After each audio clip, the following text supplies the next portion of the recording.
Imagina el nivel de FOMO que generó esta película en Brasil, que millones de brasileños ya la habían visto en copias piratas antes de que llegara a las salas comerciales.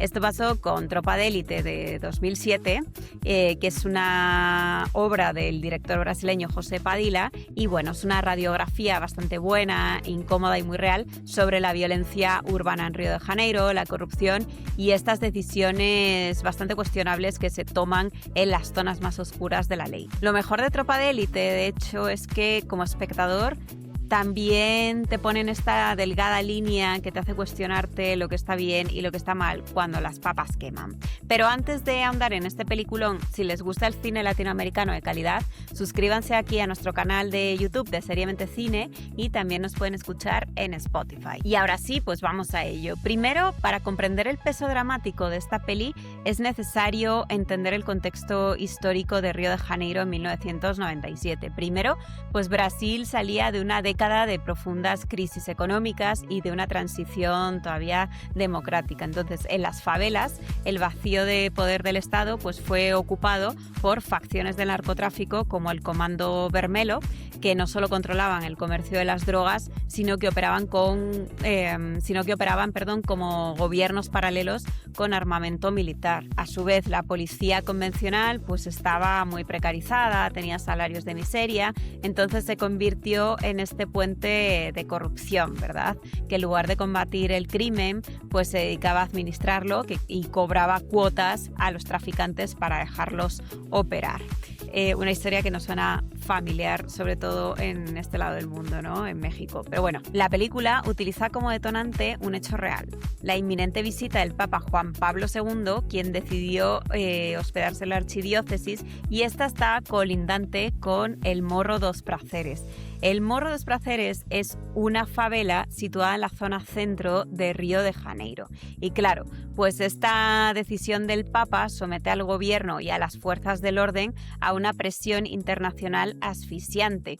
O sea, tenían que limpiar la zona a cualquier precio, sin importar, por supuesto, los derechos humanos, pues para mantener esa fachada de paz ante los ojos del mundo. Y de hecho, quiero comentar que Morro dos Prazeres pues ya se ha convertido en un lugar bastante conocido por su vista y por su historia. Ahí se rodó un documental bastante famoso que lleva el mismo nombre y se muestra pues la realidad de los policías y de los vecinos que habitan la favela, y también pues grandes cadenas como la BBC o medios internacionales como The New York Times han grabado ahí también sus documentales sobre esta guerra urbana en las favelas de Río de Janeiro. Y ahora pues vamos al argumento, porque ya he dado un poquito el contexto. A partir de este detonante político, es decir, la visita del Papa, pues el guión, que está coescrito por Padilha, el exoficial Rodrigo Pimentel y el guionista de Ciudad de Dios, Braulio Mantovani, pues entrelaza tres arcos de personajes que representan distintas realidades de la sociedad brasileña. Por un lado tenemos al capitán Roberto Nascimento, que lo interpreta de forma brillante Wagner Moura. De hecho, yo ahí fue la primera vez que vi a Wagner Moura, la primera vez que lo conocí, mucho antes de que estallara su fama internacional con Narcos, y bueno, ya después todas las producciones que tiene, que son impresionantes, y bueno, estuvo nominado también al Oscar ahora por El agente secreto. Pero a ver, Wagner Moura es el jefe del BOPE. El BOPE es el Batallón de Operaciones Policiales Especiales de la Policía Militar de Río de Janeiro. El problema que tiene Nascimento es que tiene muchísima ansiedad, tiene ataques de pánico constantes, está tronado mental y físicamente, y quiere encontrar urgentemente a un sucesor pues para poder retirarse y salvar a su familia, que también está al borde del colapso. Además va a tener un bebé. Por otro lado, conocemos a dos jóvenes que entran a la policía pues con ganas de hacer las cosas bien, o sea, al BOPE. Tenemos a Neto, que es un tipo impulsivo y muy honesto que choca de frente con la corrupción de sus jefes, y André Matías, que es un estudiante de Derecho que intenta equilibrar lo que le enseñan en la universidad sobre derechos humanos con el infierno real que va experimentando poco a poco mientras patrulla las calles por la noche. Así que la película básicamente se trata de eso, pues ver cómo cómo el sistema va exprimiendo a estos dos personajes, los va rompiendo por dentro para ver cuál de los dos aguanta el paso y se queda con el puesto de Nascimento. Y la película, a ver, le pega con todo al gobierno, pues eso, por dejar abandonada a la policía, y tampoco maquilla para nada el narcotráfico. Aquí no hay narcotraficantes al estilo de Robin Hood.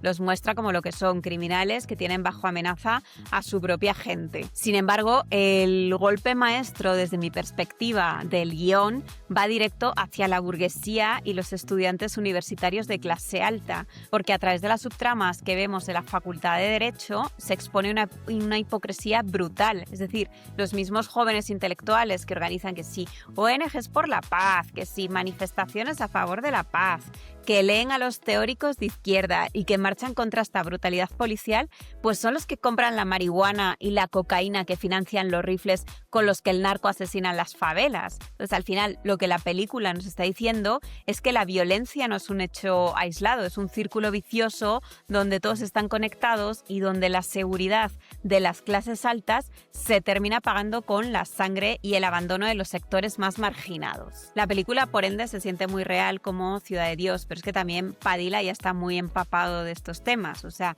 él hizo el documental Omnibus 174, que es de 2002, si no me equivoco, que bueno, es un largometraje sobre el secuestro en autobús en Río, que también expuso ahí la incompetencia policial y la desidia del Estado ante la marginalidad. Y entonces ese ojo periodístico obsesionado por entender cómo las instituciones corruptas moldean el comportamiento humano, pues es el corazón de Tropa de Élite. Y al final eso, toda la filmografía posterior de este cineasta, pues se centra en eso. Tiene Tropa de Élite 2, que analiza cómo la policía se alía con la política. La verdad, a mí no me pareció tan buena Tropa de Élite 2. Yo aquí súper recomiendo la primera. La segunda, bueno, si la quieren ver está ok, pero si no, que no se pierden de nada. Nada que ver con esta joya de esta primera parte. Y bueno, luego saltó a Hollywood Padilla con el remake de Robocop y la dirección de la aclamada serie de Narcos, de ahí que se jaló a Wagner Moura.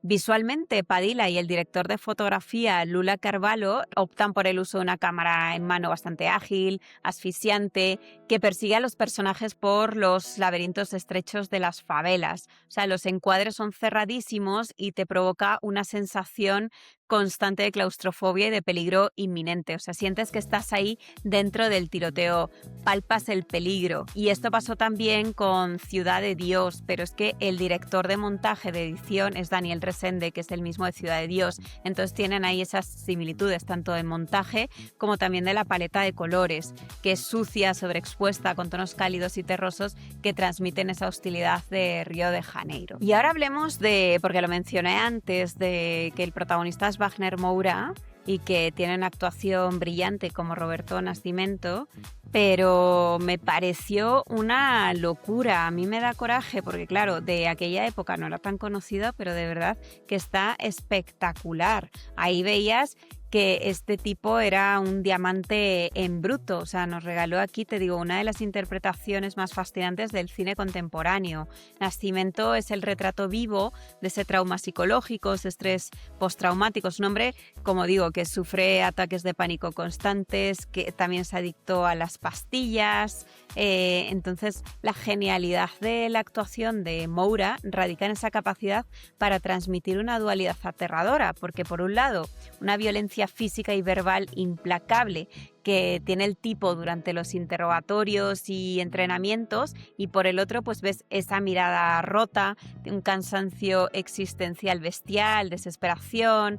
Entonces Moura interpreta a un tipo que está atrapado por su realidad, alguien convencido de que la única manera de frenar a los criminales es siendo todavía peor y más salvaje que ellos. Y al final eso, pues su personaje te muestra la verdadera tragedia, como un sistema podrido por dentro pues termina destruyéndole la humanidad a la misma gente que intenta defenderlo. Imagínense, la realidad detrás de las cámaras también fue tan intensa que hay una escena donde el capitán Nascimento, donde Wagner Moura le rompe la nariz a un instructor en una improvisación donde lo estaban llevando al límite.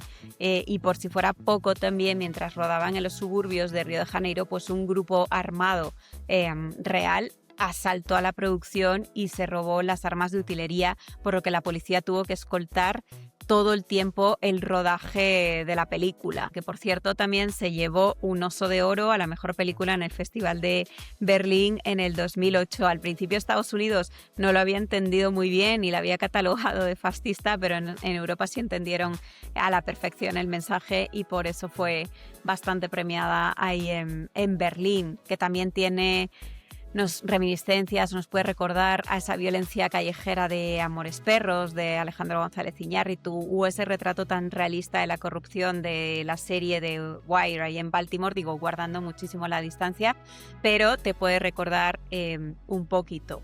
Y pues para mí es una de las mejores películas, repito, la primera parte, no la segunda, del cine latinoamericano, en concreto el cine brasileño, que me encanta. Ya habéis visto que he hablado aquí de varias películas, por lo que quería recomendarla. También conocer vuestra opinión, de si la habéis visto, qué os pareció, la figura también del Capitán Nascimento, si es una víctima más del sistema o es parte del problema. Los leo aquí abajo con mucho entusiasmo. No se olviden de suscribirse y nos vemos en el próximo episodio de Seriamente Cine. Chao, chao.